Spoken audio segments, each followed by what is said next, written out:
Ce festival attire des danseurs français et étrangers, Pologne, Belgique ou encore Allemagne. Les stagiaires se perfectionnent dans ce qui est devenu pour eux une passion dévorante, le tango argentin. Pour elle, il n'y a pas beaucoup de guidage. Si on commence avec le côté gauche, plus à gauche, et après on va à droite, elle va sentir beaucoup d'énergie. Le tango, c'est une danse très sensitive qu'on met des années à bien pratiquer. Il faut beaucoup travailler.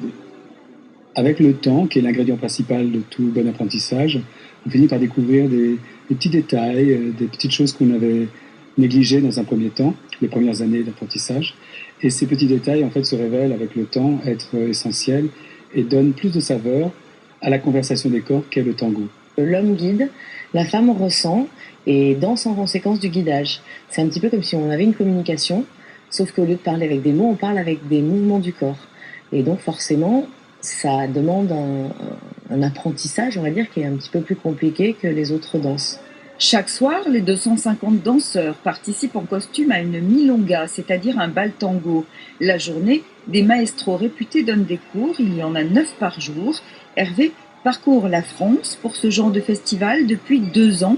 Il pratiquait la salsa mais préfère aujourd'hui le tango. Moi j'ai voulu commencer le tango parce que je trouvais ça très beau visuellement et c'est très sensuel quand on le ressent en fait et c'est quelque chose qu'on retrouve pas même dans d'autres types de danse. On se permet d'ouvrir le buste, je n'essaye pas encore de rester face à lui et puis... Un démarrage en trombe pour ce tout jeune festival pas du tout subventionné. Le tango remporte un succès croissant. Sur 4 jours, cette manifestation à Condat devrait avoir attiré environ 900 personnes.